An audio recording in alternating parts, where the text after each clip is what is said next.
Good afternoon all of you. कल बेटे हमने अपनी क्लास में चैप्टर हमारा शुरू किया था भाषा और भाषा के रूप। इसके बारे में हमने बारीकी से कई चीजें समझी थी। वो चीजें हम एक बार हल्के से उनको रिवाइज कर लेते हैं। पहला तो है कि भाषा हमारे लिए अपने विचारों को प्रकट करने का एक साधन है, एक ढंग है, एक तरीका है जिसके माध्यम से हम अपने मन के विचार दूसरों के सामने प्रकट करते हैं और दूसरों के विचार खुद भी समझते हैं। ये भाषा की हमारी विशेषता होती है। इसके बाद जो हमारी भाषा है वह हमेशा मनुष्य के मुख से प्रकट होती है, अर्थात हम अपने मुंह से बोलकर अपने मन की बात को भाषा के माध्यम से दूसरों तक पहुंचाने का काम करते हैं। यह वह साधन है जिसके माध्यम से हम अपने विचारों का आदान प्रदान करते हैं, अर्थात हमारे मन में जो विचार है हम दूसरों तक पहुंचाते हैं, दूसरों के जो विचार हैं उसको हम समझ पाते हैं। अर्थात अगर हमारे मध्य में, हमारे बीच में भाषा ना हो तो हम अपने मन के विचारों को दूसरों के सामने प्रकट नहीं कर पाएंगे। जैसे कि मैंने कल आपको जिक्र किया था कि मान लो आपको चाइना जाना पड़े या रूस जाना पड़े और वहाँ के लोगों की जो भाषा है, चाइनीज है या रसियन लैंग्वेज है उनकी, वो आपको नहीं आती है और आपकी जो हिंदी भाषा है उनको नहीं आती है, तो आप अपने विचारों का आदान प्रदान नहीं कर पाएंगे। आपकी भाषा वहाँ पर निरर्थक साबित होती है, बेकार साबित हो जाती है। तो इसके लिए जरूरी क्या है, उस भाषा के ज्ञाता दोनों तरफ होने चाहिए, बोलने वाला भी समझने वाला भी, तभी हमारे विचारों का आदान प्रदान पॉसिबल हो पाता है। भाषा की रचना सार्थक ध्वनियों के मेल से होती है, निरर्थक नहीं होती बेटे। जैसे क ख अ या ए बी सी डी, जो भी हमारी वर्णमाला है बेटे, जो हमारी ध्वनि है, साउंड है हमारी, उन साउंड से ही भाषा की सार्थक रचना होती है, सही रचना होती है। भाषा के अलग अलग नियम होते हैं जी। जितने भी वर्ल्ड में भाषाएं हैं, कुछ भाषाओं के आपस में कुछ नियम बराबर हो सकते हैं, लेकिन सभी नियम एक समान नहीं होते हैं। जैसे उदाहरण के लिए हम समझें कि हमारी भाषा हिंदी है। हिंदी का जन्म संस्कृत से हुआ है, लेकिन संस्कृत और हिंदी की एक लिपि होते हुए भी, वर्णमाला एक होते हुए, ध्वनियां एक होते हुए भी, दोनों की व्याकरण के, ग्रामर के रूल्स अलग अलग हैं, कुछ बराबर हैं, कुछ अलग अलग है। तो ऐसे ही आप अंग्रेजी की बात करें, रशियन की बात करें, सभी भाषाओं की अपनी अपनी विशेषताएं होती है, अलग अलग रूल्स होते हैं। इसी आधार पर वह भाषा विशेष रूप से पहचानी जाती है, अलग उसकी पहचान होती है। मानवेतर, मानव से इतर, मानव से अलग। पशु पक्षियों की भाषा को हम भाषा नहीं कह सकते, अर्थात भाषा को हम मनुष्यों की भाषा के रूप में ही स्वीकार करते हैं। पशु पक्षी जो भाषा बोलते हैं, कौवा बोलता है या कुत्ता बोलता है, शेर बोलता है, हम उसको भाषा की श्रेणी में नहीं रखते हैं, क्योंकि हम उनके विचारों से अपने विचारों का मेल नहीं करा पाते हैं, ना ही वो हमारे विचारों को समझ पाते हैं। इसके बाद बेटे हमने किया था भाषा के मुख्य रूप दो होते हैं, वैसे तो कई रूप होते हैं। जैसे मैंने आपको कल सांकेतिक भाषा का जिक्र किया था, मैंने आपके सामने गोपनीय सीक्रेट लैंग्वेज का जिक्र किया था। जैसे हमारे आर्मी मैन है, फौजी है, या कोई और जो आदमी होते हैं, वो इस सीक्रेट लैंग्वेज का यूज करते हैं, जिसका कोड वर्ड होता है, वो ही आदमी उस बात को समझ पाता है, आम आदमी उसको नहीं समझ पाता है। लेकिन मुख्य रूप से भाषा के दो ही रूप है, मौखिक और लिखित रूप। मैंने जिक्र किया था कि जो मौखिक रूप है वो अस्थायी है, परमानेंट है। जैसे हम मुंह से बोलते हैं वह चीजें हमारे सामने से गायब हो जाती है और थोड़े समय के बाद हम उसको भूलना भी शुरू कर देते हैं। यह रूप ध्वनि पर आधारित होता है, अर्थात जो हमारी मौखिक भाषा है, हमारे मुंह से जो साउंड निकलते हैं, जो ध्वनियां निकलती है, उसी पर ये बेस्ड होता है। मान लीजिए मैंने आपको कहा है कि प जमा अ जमा न बड़ी ई पानी, ठीक है, तो मम्मी आपको पानी ही ला कर देगी, आपको रोटी लाकर नहीं देगी, क्योंकि जो हमारे मुंह से ध्वनि निकली है, साउंड निकली है, उसका एक निश्चित रूप था, उसी आधार पर हमने उसका विभाजन किया है। यह भाषा अस्थायी है, इसलिए बोलते ही समाप्त हो जाती है। जब ध्वनियां हमारे मुंह से निकलती है तभी वह समाप्त हो जाती है, उसका एंड हो जाता है, क्योंकि वो दिखाई हमें नहीं देती है, जबकि लिखित भाषा में ऐसा नहीं होता है। इस रूप को व्यक्ति बिना प्रयास के ही सीख लेता है। जैसे बेटे आपने देखा कि बच्चा स्कूल में नहीं जाता है जब वो 1-2 साल का होता है, लेकिन बोलना वो सीख जाता है। अगर वो हिंदी परिवार में रहता है तो हिंदी भाषा अपने आप सीख जाता है, अंग्रेजी परिवार में रहता है अंग्रेजी सीख जाता है, तमिल में रहता है तो तमिल सीख जाता है। तो जो मौखिक भाषा है उसका ज्ञान उसको अनायास ही बिना किसी कोशिश के नेचुरल प्रोसेस से वह उसको सीख लेता है। उसके लिए उसको स्कूल में जाने की आवश्यकता नहीं होती है। इसका आधार ध्वनि है और वह यह भाषा का प्रधान रूप है। मुख्य रूप हमारा मौखिक भाषा ही है, क्योंकि पहले मौखिक भाषा उत्पन्न हुई है, उसके बाद हमने लिखित भाषा का प्रयोग करना शुरू किया है, उसका हमने नियम बनाने शुरू किए थे। तो ये थी बेटे आपकी मौखिक भाषा। इसके बाद है आपकी लिखित भाषा, जो मौखिक भाषा के विपरीत चली जाती है, उलट चली जाती है। कुछ इसके नियम में अंतर भी आ जाते हैं।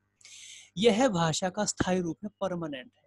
अब जैसे बेटे आपने रामायण ग्रंथ देखा है, महाभारत को देखा है, तो ये जो ग्रंथ हैं ये सैकड़ों हजारों साल पहले लिखे गए हैं। अगर लिखित रूप भाषा का हमारे सामने नहीं होता तो हम आज उन ग्रंथों को नहीं पढ़ पाते, या हमारे अतीत में पूर्वजों के समय में क्या कुछ घटित हुआ था वो आज हमारे सामने नहीं मिल पाता। इसलिए लिखित भाषा बहुत जरूरी है, यह भाषा का परमानेंट रूप होता है। यह रूप मौखिक भाषा के बाद विकसित हुआ। मतलब मैंने आपको पहले कहा है कि मौखिक भाषा पहले जन्म लेती है, उसके बाद फिर हम उसके लिए ध्वनियों को निश्चित करते हैं, साउंड को निश्चित करते हैं, लिखने का उसकी लिपि बनाते हैं, फिर हम लिखित भाषा का विकास करते हैं। यह स्थायी भाषा है जो लंबे समय तक समाप्त नहीं होती है, अर्थात जो रिटन लैंग्वेज होती है वह परमानेंट होती है और यह सैकड़ों हजारों साल तक हमारे बीच में जीवित रहती है। जैसे मैंने आपको अनेक किताबों का उदाहरण अभी दिया था, ग्रंथों का एग्जाम्पल आपको दिया है। इस रूप को व्यक्ति प्रयास के साथ ही सीख लेता है, इसको बिना प्रयास के नहीं सीखा जा सकता। इसके लिए आपको ट्यूशन लेनी पड़ती है, आपको स्कूल में जाना पड़ता है, टीचर आपको एक रूल्स से पढ़ाते हैं, व्याकरण आपको सिखाई जाती है, तब आप प्रयास के साथ, पूरी कोशिश के साथ, एफर्ट करने के बाद ही इसको सीख पाते हैं। मौखिक भाषा की तरह आप इसको घर में मात्र बोल चाल से नहीं सीख पाएंगे। आपको ध्यान होगा बेटे जब आपने नर्सरी से अपनी क्लास को शुरू किया था तब आपने ध्वनिया साउंड सीखी थी, फिर आपने शब्दों को जोड़ना सीखा, फिर वाक्य बनाने सीखा, फिर आपने व्याकरण को सीखा, पाठ को पढ़ना सीखा, मात्राओं को सीखा। वो क्या था, एक आपने एक प्रोसेस से काम को किया है। अगर ऐसी प्रोसेस आपको ना दी जाती तो शायद आपको लिखना नहीं आता। दूसरी बात बेटे, जैसे आप देखते हैं कि मान लीजिए आपके परिवार में आपके दादाजी अनपढ़ हैं, वो कभी स्कूल नहीं गए हैं, तो बेटे उन्होंने उसको सीखने का प्रयास नहीं किया, इसलिए उनके सामने अगर कोई न्यूज़पेपर हम रखते हैं तो वो उसको नहीं पढ़ पाते हैं, क्योंकि उन्होंने उसको सीखने का प्रयास कभी किया ही नहीं। हाँ, मौखिक भाषा को अच्छे प्रकार से जानते हैं, वो बातचीत खूब अच्छे से कर लेते हैं। इसका आधार वर्ण है और यह भाषा का गौण रूप है। मुख्य रूप हमारा मौखिक भाषा जैसे पहले जिक्र हुआ था, और यह उससे छोटा रूप माना जाता है। इसका आधार वर्णमाला है, अर्थात जो हमारे स्वर व्यंजन हैं उसके आधार पर ही हम भाषा के लिखित रूप को दूसरों के सामने प्रकट कर पाते हैं। तो ये बेटे आपके भाषा के लिखित भाषा के मुख्य रूप थे। इसके बाद आज हम जो आगे कंटिन्यू कर रहे हैं अपना, वह है हमारा लिपि। क्योंकि कोई भी भाषा लिपि के बिना अधूरी है, अपूर्ण है, उसका कोई महत्व नहीं है। जैसा कि मैंने आपको बताया कि जो मौखिक भाषा है वह पहले जन्म ले लेती है। अगर हमारे पास लिपि ना हो तो लिपि के बिना हम भाषा के लिखित रूप की कल्पना भी नहीं कर सकते हैं, उसको सैकड़ों हजारों सालों तक जीवित नहीं रख पाएंगे। तो लिपि होती है, लिपि भाषा में वर्णों के लिखने की रीति को लिपि कहते हैं।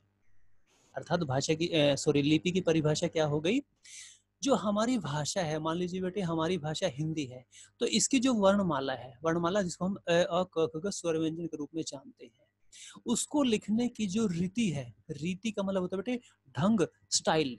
हर चीज का अपना बेटे एक स्टाइल होता है। जैसे आपने अ बनाना है तो ए को आप एक अलग ढंग से बनाते हैं।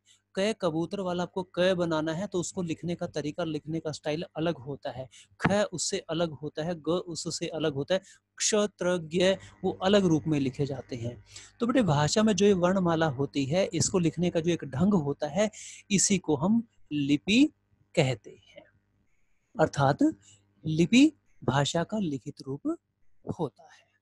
उसके बाद प्रत्येक ध्वनि को लिखने के लिए अलग लिखित चिन्ह होते हैं।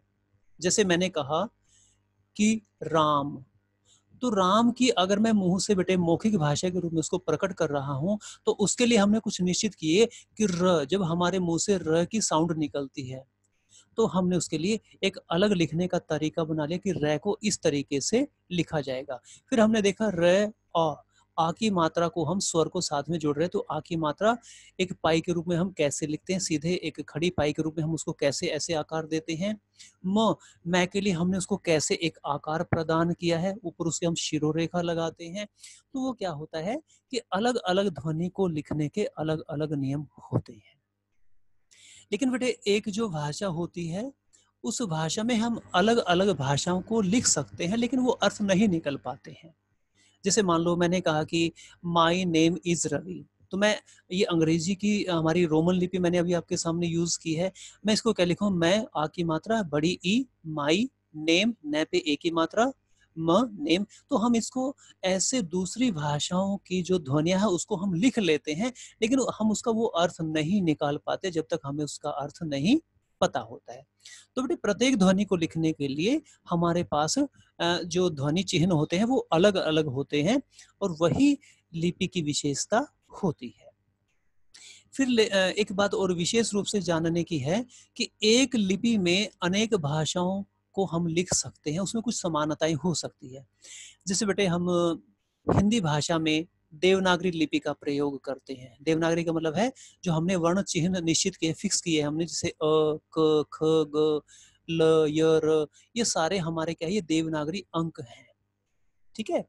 तो हिंदी भाषा है, जैसे मराठी है हमारी, आपने देखा कि महाराष्ट्र में जो बोलते हैं, तो उसमें आपने देखा कि वो बनावट थोड़ी सी चेंज हो जाती है, या उनका उच्चारण थोड़ा चेंज हो जाता है, लेकिन उसमें वो मैं क, ख, ग यही वो प्रयोग करते हैं। संस्कृत भाषा है हमारी, नेपाली भाषा है, तो ये सारी की सारी जो भाषाएं हैं, इनके लिए हम देवनागरी लिपि का प्रयोग करते हैं। अर्थात एक लिपि में एक से अधिक भाषाएं लिखी जा सकती है, वो प्रयोग पर आधारित हम मानते हैं उनको। अर्थात जो उसको लिखने का ढंग है, उसके अक्षरों की जो बनावट है, वर्णों की बनावट है, उसको हम लिपि कहते हैं बेटा।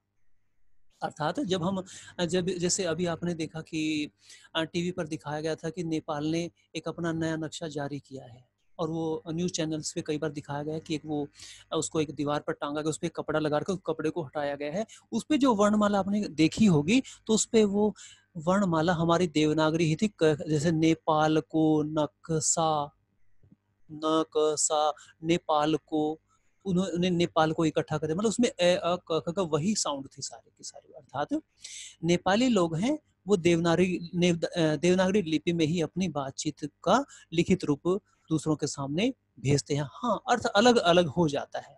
जैसे मान लीजिए मैं कहता हूँ कि तुम्हारा या तुम्हारे, वो कहते हैं तपाई, मतलब तपाई का मतलब तुम्हारा हो जाता है उनकी लैंग्वेज में। मैं कहता हूँ जैसे माया, माया के लिए हमारे जगह बेटे कई अर्थ होते हैं, जैसे प्रेम भी होता है, धन दौलत से प्रेम भी हो सकता है, उसको हम माया, ये तो सब मोह माया जैसे आपने सुना होगा। माया का उनके लिए अर्थ होता है वो प्रेम, वो प्रेम के लिए माया शब्द का प्रयोग कर देते हैं। तो बेटे ऐसे अर्थ अलग अलग हो जाते हैं कई बार। जैसे आपने हरियाणवी भाषा में देखा होगा कि मैंने कहा कि आपके पास 10 रुपए हैं, हम कहते हैं कि हैं, तो हरियाणा वाले क्या कहते हैं, स। तो है और स में लिखने में अंतर है बेटे, लिपि में अंतर, लेकिन उनके साउंड में अंतर है, लेकिन अर्थ उनका एक जैसा हो जाता है कई बार। लेकिन वो लिपि क्या है हमारी, वो लिपि हमारी देवनागरी ही है हो चाहे स हो। अंग्रेजी, जर्मन, पोलिश, फ्रेंच आदि अनेक ऐसी भाषाएं हैं जिनकी लिपि रोमन है। अब आपने देखा होगा बेटे कि ब्रिटिश इंग्लिश भी अलग है, अमेरिकन इंग्लिश थोड़ी उससे अलग है, कुछ उनके जो वर्णमाला या आप वर्ड्स कह ले वो अलग हो सकते हैं, लेकिन उनका लिखने का जो ढंग है वो एक ही है। मतलब ये ABCD वो सब में सेम ही 26 के 26 जो हमारे वो अंक है वो सेम ही रहते हैं उनके। किसी भी भाषा को किसी भी लिपि में लिखा जा सकता है। जैसे बेटे मैंने अभी आपको जिक्र किया था कि जैसे माई नेम इज रवि, तो अगर हम इसको हिंदी में लिखना चाहे तो मैं बड़ी ए माई नेम, हम इसको ऐसे लिख सकते हैं। अर्थात किसी भी भाषा को किसी भी लिपि में ऐसे लिखा जा सकता है। अर्थ निकले ना निकले वो एक अलग चीज होती है। तो बेटे अब आपने यहाँ तक समझ लिया है कि जो लिपि होती है वो लिखित भाषा के लिए सबसे जरूरी होती है। अगर लिपि ना होती तो आज हमारे सामने हमारे पूर्वजों ने, हमारे विद्वानों ने जो ग्रंथ लिखे हैं, जो ज्ञान की बातें लिखी हैं, जो ज्ञान वो हम तक पहुंचाना चाहते थे तो वो अब तक हमारे पास वो नहीं पहुंचा पाते। जैसे बेटे आपने 7th में पढ़ा था, वो सूरदास के पद थे बेटे। सूरदास के पद लगभग 500 साल पहले बेटे लिखे गए हैं। अगर लिपि ना होती हमारे पास तब, तो हम ये कैसे जान पाते कि सूरदास ने अपनी बात को किस रूप में प्रकट किया है। अर्थात बिना लिपि के भाषा हमारी अपूर्ण है, अधूरी है, क्योंकि लिखित भाषा को आकार प्रदान करने का काम लिपि के द्वारा ही किया जाता है। उसके बाद लिपि की अपने अपनी विशेषताएं होती है। एक लिपि में एक से अधिक भाषाएं हम लिख सकते हैं। अगली बात किसी भी भाषा को किसी भी लिपि में लिखा जा सकता है, जो भी आपके सामने बात हुई थी। इसके बाद बेटे हमारा एक अगला जो बिंदु आता है समझने का, वो है भाषा, बोली और उपभाषा। ये थोड़ा सा समझने की जरूरत है आपको। अब कई बार हम कहते हैं कि हमारी भाषा ठीक नहीं, हमारी बोली ठीक नहीं, उपभाषा चलो आपको थोड़ा एक नया शब्द दिखाई दे रहा है आप सुनने में, देखने में।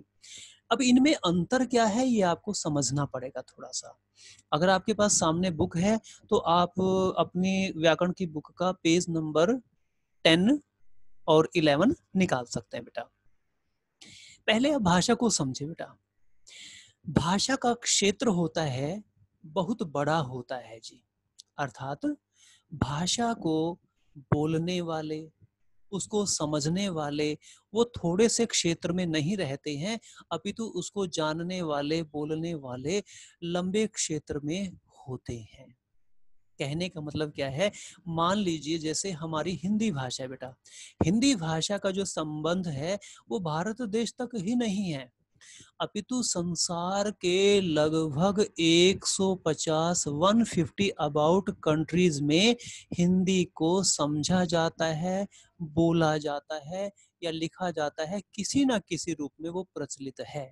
तो इस आधार पर हम क्या कह सकते हैं कि जो भाषा होती है उसका क्षेत्र बहुत बड़ा होता है। अब जैसे बेटे आपने देखा कि जो हमारी रोमन लिपि में लिखी जाने वाली अंग्रेजी भाषा है, अब जो हमारी अंग्रेजी भाषा है उसका क्षेत्र भी तो बड़ा है। पूरे विश्व के लोग आपस में जब बातचीत करते हैं, विचारों का आदान प्रदान करते हैं, या भारत का कोई नागरिक अमेरिका में जाकर या किसी और देश में जाकर कोई बिजनेस करता है तो अंग्रेजी लैंग्वेज को ही तो वो यूज करता है। इसका अर्थ क्या निकला? इसका अर्थ यही निकलता है कि जो भाषा है हमारी उसका क्षेत्र बहुत बड़ा होता है। जैसे हिंदी का अनेक देशों तथा राज्यों में विस्तार है। मान लो बेटा आपको तमिलनाडु जाना पड़े और वहाँ के लोगों को तो तमिल आती है, तो आप उस बात को कैसे समझ पाएंगे कि वो बात क्या कर रहे हैं। जैसे आप देखते हैं कि जो हमारी साउथ की मूवीज आती हैं वो डब होती है बेटा हिंदी लैंग्वेज में हमारी। तो हमने क्या किया, उसको हिंदी में कन्वर्ट कर दिया ताकि देश का कोई भी व्यक्ति उसको समझ सकता है, उसका अर्थ क्या है उसको वो प्राप्त कर सकता है। ऐसे ही जो हमारी हिंदी है, भले ही वो हमारे देश में अलग अलग भाषाओं का प्रचलन है, संविधान में भी लगभग 22 भाषाओं को हमने मान्यता दे रखी है, उसके अतिरिक्त और भी अनेक भाषाएं जिनको मान्यता नहीं मिली है, लेकिन उसका प्रयोग हम खूब करते हैं। लेकिन फिर भी जैसे उदाहरण के लिए हमारी हिंदी भाषा है तो इसका अनेक देशों में, अनेक राज्यों में इसका विस्तार है, अनेक राज्यों के लोग इसको समझ सकते हैं, अपने विचारों का आदान प्रदान कर सकते हैं। मैं आपको बेटे एक एग्जाम्पल देता हूँ। जैसे बिहार के लोग यहाँ पर काम करने के लिए आते, जैसे अभी आपने देखा कि लॉकडाउन की वजह से उनको वापस जाना पड़ा था, वो यहाँ पर पानीपत में या आसपास के आपके करनाल में या किसी भी स्टेट में वो आकर अपना काम करते हैं। जब वो आपस में बातचीत करते हैं तो अपनी लोकल लैंग्वेज वो यूज़ करते हैं, लेकिन जब आप उनसे बातचीत करते हैं या वो आपसे बात करते हैं तो वो हिंदी में बात करना शुरू कर देते हैं। तो इसका मतलब क्या हुआ कि हमारी जो हिंदी भाषा है उसका क्षेत्र, उसका फैलाव है वो बहुत बड़ा है, इसलिए अनेक राज्यों में इसका प्रचलन है। विस्तार, विस्तार होता है फैलाव इसका। उसके बाद उपभाषा का क्षेत्र भाषा से छोटा होता है, अर्थात भाषा से इसका जो क्षेत्र होता है या प्रचलन होता है, इसका जो विस्तार होता है वो कम होता है। जैसे पश्चिमी हिंदी, पूर्वी हिंदी, बिहारी हिंदी, पहाड़ी हिंदी और राजस्थानी हिंदी की उपभाषाएं हैं। अर्थात आपने देखा होगा बेटे कि राजस्थान में भी हिंदी बोली जाती है। आप जम्मू कश्मीर की तरफ जाते हैं या सिक्किम की तरफ जाते हैं या आप हिमाचल प्रदेश की तरफ जाते हैं, पहाड़ी इलाकों में आप जाते हैं बेटा, तो वहाँ पर वो हिंदी बोलते हैं और उनका हिंदी का जो बोलने का तरीका होता है वो थोड़ा सा अलग होता है। मेरी बात आप समझ रहे होंगे खूब। अर्थात जैसे आपने देखा बेटे कि हरियाणा में भी जो हरियाणवी बोली जाती है ना उसका रूप भी अलग अलग हो जाता है क्षेत्र के आधार पर। जैसे आपने देखा कि पानीपत में या करनाल में जो हम हरियाणवी यूज करते हैं वो एक अलग तरीके से होता है। जींद की तरफ आप जाके देखो उनका अलग टच हो जाता है। सोनीपत में हिंदी को, हरियाणवी को अलग टच में बोला जाता है। रोहतक में अलग तरीके से बोला जाता है। तो इसका मतलब क्या है कि क्षेत्र के आधार पर हम उसमें थोड़ा सा चेंज कर लेते हैं। लेकिन जो हिंदी है वो पूरे देश की हमारी राष्ट्रभाषा है, संपर्क भाषा है। लेकिन क्षेत्र के आधार, एक बड़े क्षेत्र के आधार पर, पूरे देश की बात नहीं कर रहा हूं, बड़े क्षेत्र की बात कर रहा हूं, कुछ राज्यों को जोड़कर हम बात कर सकते हैं बेटा। तो उसमें हिंदी के अलग अलग रूप प्रचलित है। जैसे बेटे बिहारी हिंदी, मैंने अभी आपको जिक्र किया कि बिहार वाले जब आपस में बातचीत करते हैं तो वो हिंदी में जिस भाषा में वो बातचीत करते हैं तो वो भाषा हमारी हिंदी से तो मेल खाती है, लेकिन उसमें टच थोड़ा अलग होता है, बोलने का तरीका अलग होता है। जैसे हरियाणवी और हिंदी में अपने अलग अलग रूप उनके देखे हैं। ऐसे ही जो हमारी पूर्वी हिंदी है वो छत्तीसगढ़ की तरफ बोली जाती है, या हमारा जो पूर्व प्रदेश है, ये जो उत्तर प्रदेश वाला एरिया, आप उस एरिया में आप जोड़ सकते हैं बेटे उनको, तो वहाँ पर जो हिंदी बोली जाती है उसका बोलने का तरीका अलग होता है। ठीक है। उसके बाद जो हमारी पश्चिमी हिंदी है, पश्चिमी हिंदी में एक अलग तरीके से उसका प्रयोग होता है। जैसे हम देश में जहाँ रहते हैं हमारी खड़ी बोली है, हरियाणवी है, या जो आपकी इसमें मथुरा आगरा की तरफ जो ब्रज भाषा बोली जाती है, जो आपने देखा होगा कि जो सूरदास के पद आपने 7वीं में पढ़े थे बेटा, वो ब्रज भाषा थी हमारी। कन्नौजी है, बुंदेलखंड के आसपास जो बोली जाती है, ये जो हमारी पश्चिमी हिंदी बेटे, ये है तो हिंदी का ही रूप, लेकिन उसमें थोड़ा सा अंतर आ जाता है। जैसे अपने हरियाणवी हिंदी में और अपनी जो हम जो स्टैंडर्ड लैंग्वेज यूज करते हैं, मानक हिंदी यूज करते हैं, उसमें थोड़ा अंतर आ जाता है। तो मतलब क्या है, जो एक भाषा होती है वो पूरे देश की संपर्क भाषा होती है, विचारों का आदान प्रदान हम कर पाते हैं। अब इस बात को ऐसे भी आप समझ सकते हैं कि जैसे बिहार है या उसके आसपास के जो राज्य है वो अपनी बिहारी हिंदी को अच्छे से समझ पाते हैं, लेकिन बिहारी आदमी अगर अपनी वहाँ की हिंदी यूज हमारे सामने करे, हरियाणा में आकर यूज करे, तो वो हमारी बातों को नहीं समझ पाएगा, ना ही हम उनकी बातों को समझ पाएंगे। इसका मतलब क्या है कि उसमें थोड़ा सा विचारों में अंतर आ जाता है। अब आप बात को अच्छे से समझ गए होंगे। ऐसे ही राजस्थान के लोग जब आपस में बातचीत करते हैं, उनकी जो सारी की सारी बातें हैं वो हम नहीं समझ पाते बेटे ठीक से, क्योंकि उन्होंने अपनी हिंदी का प्रयोग तो किया है, लेकिन उनके जो अर्थ है वो अलग होते हैं। जैसे मैंने कहा कि हम हरियाणा में है की जगह सै का प्रयोग करते हैं। ठीक है, हम कहते हैं कि सै, मेरे पास सै, तो है की जगह हम सै का प्रयोग करते हैं। तो ऐसे ही बेटे उपभाषा होती है, उसका क्षेत्र भाषा से थोड़ा छोटा होता है, अर्थात वो उसका जो रूप प्रचलन होता है वो कुछ राज्यों में ही होता है। मान लो बेटे मैं हरियाणवी की बात करता हूँ, अगर जो हम प्योर हरियाणवी, जैसे हमारे दादाजी हैं या लोकल जो गांव के लोग रहने वाले हैं या शहर में कुछ लोग रहते हैं, वो बोलते हैं हरियाणवी, जो प्योर हरियाणवी होती है, अगर वो हरियाणवी वो राजस्थान में जाकर बोलना शुरू कर दे, जम्मू कश्मीर में जाकर बोलना शुरू कर दे, तो वहां के लोग उसको नहीं समझ पाएंगे, समझेंगे तो कम समझ पाएंगे। अर्थात क्यों? क्योंकि उपभाषा का प्रचलन कुछ राज्यों तक ही सीमित हो सकता है या एक राज्य तक ही सीमित हो सकता है, लेकिन भाषा से इसका रूप थोड़ा छोटा होता है। अब तीसरी बात है बेटे हमारी बोली। बोली का क्षेत्र उपभाषा से भी छोटा होता है, अर्थात जो बोली होती है वो एक राज्य तक ही सीमित रह सकती है या कुछ जिलों तक ही सीमित रह सकती है, अर्थात इसका आकार भाषा से बहुत छोटा होता है, उपभाषा से छोटा होता है बेटा। जैसे खड़ी बोली बेटे कौन सी होती है, जिसको मैं यूज कर रहा हूँ अब आपके सामने, जो जिसको हम कहते हैं कि स्टैंडर्ड लैंग्वेज, जिसका प्रयोग हम समाचार पत्रों में करते हैं, दूरदर्शन चैनल्स पर करते हैं, इसको मानक भाषा भी कहते हैं। अर्थात जैसे मैंने अभी आपको कहा है बेटे कि हम पूर्वी हिंदी का प्रयोग करते हैं अपने देश में, पश्चिमी हिंदी का, पहाड़ी हिंदी का प्रयोग करते हैं, बिहारी का करते हैं, राजस्थानी का करते हैं, अनेक जो हमारी उपभाषण का हम प्रयोग करते हैं।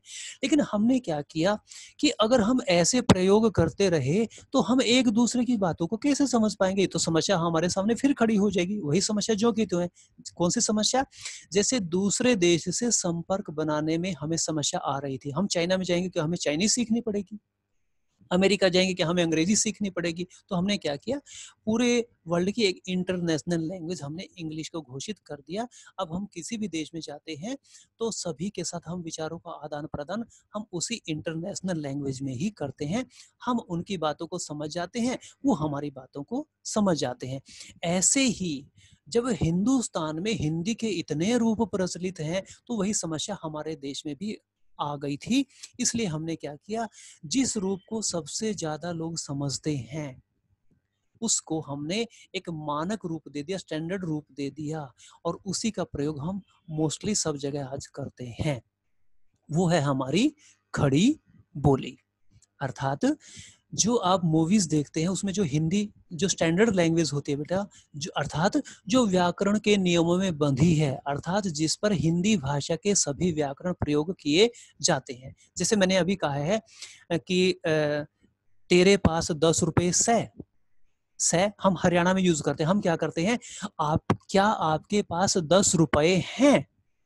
तो ये क्या है, ये हमारी बेटे खड़ी बोली है, स्टैंडर्ड रूप है। लिपि सबकी एक ही है बेटा, वही स्वर व्यंजन, वही ए अ क ख ग जिसका हम प्रयोग करते हैं। अर्थात पूरे भारत में जो हमारी संपर्क भाषा हिंदी के रूप में, वो हमने खड़ी बोली को वो महत्व प्रदान किया, वो इम्पोर्टेंस हमने खड़ी बोली को दी है। उसके बाद बेटे जैसे हरियाणवी है, हरियाणवी का क्षेत्र एक हरियाणा विशेष तक ही है। उसके बाद आप ये भी देखते हैं बेटे, अगर हम अंबाला की तरफ चले जाते हैं तो वहां पर हरियाणा का प्रचलन, हरियाणवी का प्रचलन वैसे ही कम हो जाता है। इसका मतलब क्या हुआ कि एक जो बोली है उसका जो क्षेत्र है पूरा एक राज्य भी नहीं होता है।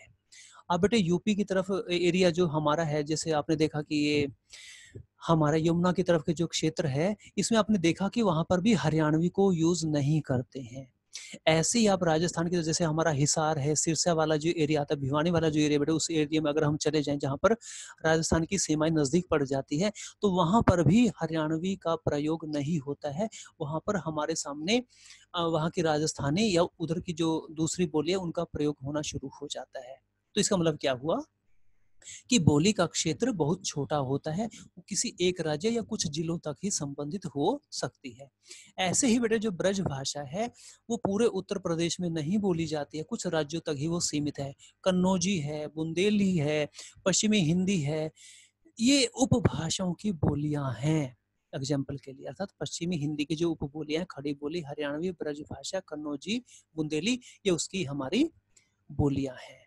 तो अब आपको ये बात समझ में आ गई है कि जो बोली होती है हमारी, उसका क्षेत्र थोड़ा छोटा होता है, एक राज्य या कुछ जिलों तक ही वो संबंधित होती है। मैंने आपको एग्जांपल दिया कि हरियाणा में हम हरियाणवी यूज करते हैं, लेकिन आपने ये भी तो देखा कि हरियाणा वाले स्टैंडर्ड लैंग्वेज भी तो यूज करते हैं। जो मैं पढ़ाते हुए आपके सामने यूज कर रहा हूँ, मैं हरियाणवी नहीं बोल रहा हूँ अब आपके सामने। ऐसे ही आप अगर उत्तर प्रदेश की सीमा की तरफ जाते तो वहां पर हरियाणवी का प्रयोग नहीं होता है। अंबाला की तरफ आप जाते हैं, यमुनानगर की तरफ जाते हैं तो वहां पर हरियाणवी का प्रयोग कम हो जाता है।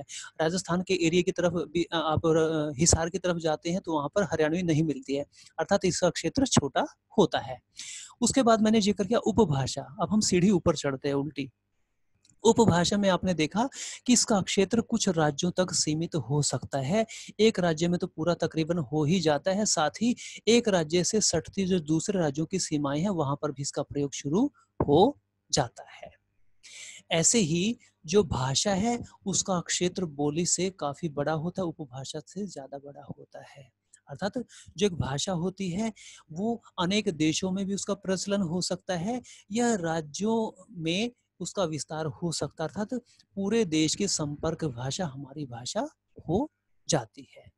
तो बेटे ये था हमारा आज का जो बिंदु था, मुख्य बिंदु थे हमारे आज की लिपि थे, और जो हमारी जो भाषा है, बोली है और उपभाषा, आज हमने इसके बारे में अच्छे से। अगर अब भी आपके मन में इनके रिलेटेड कोई डाउट है तो हम इनके बारे में अब डिस्कस